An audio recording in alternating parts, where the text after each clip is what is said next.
Bismillahirrahmanirrahim. It's very important that Africans develop their own spiritual thought, their own intellectual metaphysics, their own cosmology, and their own way to relate to the universe in accordance with our culture, our values, and so on.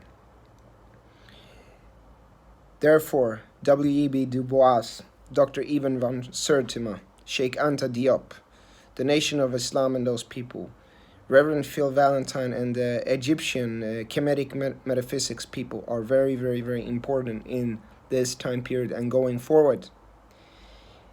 And as I said to some African American brothers in America, and also some who have moved to Africa, that you have a very important task to do to African people, teaching them the knowledge of self and teaching them metaphysics. So there's this very interesting symbiotic relationship between diaspora Africans and continental Africans. So continental Africans have land and the culture, and the diaspora ones have often knowledge and metaphysics. So it's very interesting how Allah puts us together and make us depending on each other in that symbiotic way, just like nature works.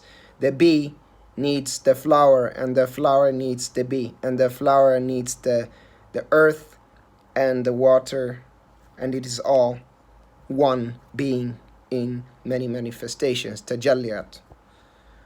So it is not appropriate for African people to all the time follow intellectual thoughts of Westerners or Arabs. It is not appropriate for African people to all the time outsource their thinking and abandon their thinking and adopt theories, ideas, cultural habits, and thinking patterns of Western people and Arab people.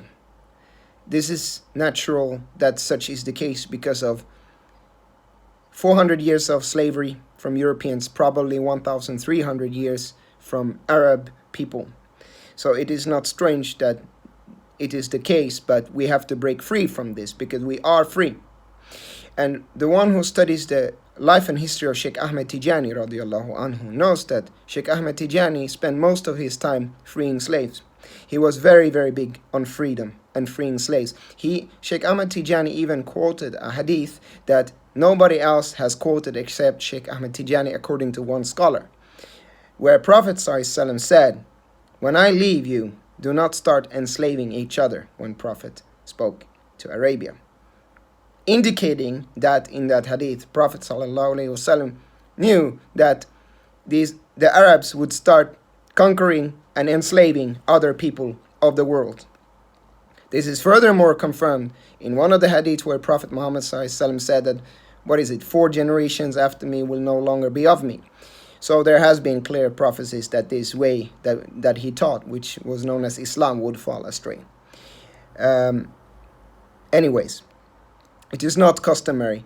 Western thought is built for Western people in Western society and deals with problems and experiences that exist in the West and tailors and answers many existential questions that Westerners have had. Nietzsche, Carl Jung, Isaac Newton, etc. It is not customary or appropriate for African people to dwell too much into this way of thinking because it is based on another kind of experience and another kind of history than what African people have. Even though this has been enforced upon African people because of slavery. Moreover, what Africans tend to do is to say that, okay, Western thought is bad because it comes from slavery.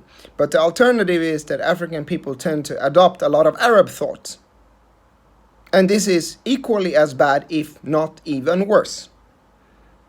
Because through Arab thought, it enters through religion. And that is very dangerous because African people, I can honestly say I've spoken to people from all around the world. There are no people in the world who are as spiritual as African people. I've never met an African person who's not extraordinarily spiritual. Even from South Africa, even from Somalia, extraordinarily spiritual. So when you corrupt African spirituality with a doctrine and a metaphysics and a way that is forced for African people to think about Allah and relate to Allah based on another people who are on a lower vibration. That is the ultimate mental slavery.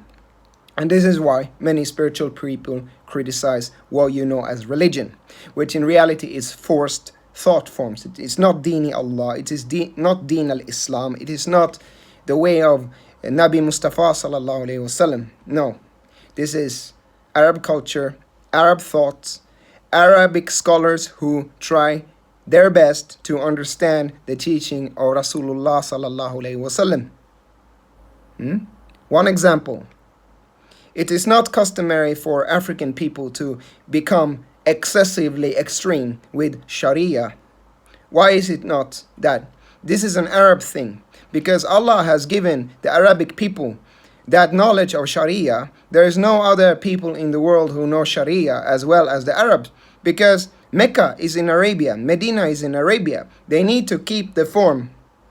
They need to keep Mecca intact. They need to keep Medina intact. They need to keep the Quran intact. They need to store all the hadiths intact so that nobody changes them. Because Shaitan, a'udhu billah, always wants to go and corrupt the holy scriptures. Like Shaitan has corrupted the Vedas. Shaitan has corrupted the Torah. Shaitan has done a huge job on what we call the Injil or the New Testament. This is something that inshallah will be clarified. Who was the true Isa alayhi salam or Jesus? Shaitan did a big job there. Shaitan has corrupted all traditions, but the Quran is kept intact and it is unchanged, and this is a part of the job that was tasked to the Arabs. But African people do not have the same task to Allah as Arabs. Therefore, African people are limited if they try to perform a task that is granted to another people. African people are spiritual people.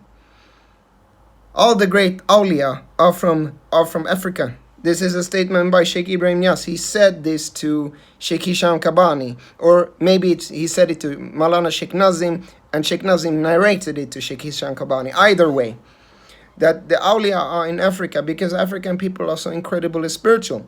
But African people have to break free from thought forms that are given by other people who have another culture and another tradition and another reason why they think the way they think, and develop their own intellectual thought, their own metaphysics, their own. All of respect to Hazrat Ibn Arabi, we can have our own Ibn Arabis. We don't need to quote someone who lived in Andalus for 800 years or 900 years ago. All respect to Imam Jazali, is that his name? Imam Jazali. We have our own Imam Jazalis. We have to believe in ourselves. We can create our own metaphysics, our own theories, our own wahdatul wujuds. Everything is in union, which is like what they call pantheistic thoughts, that everything is God.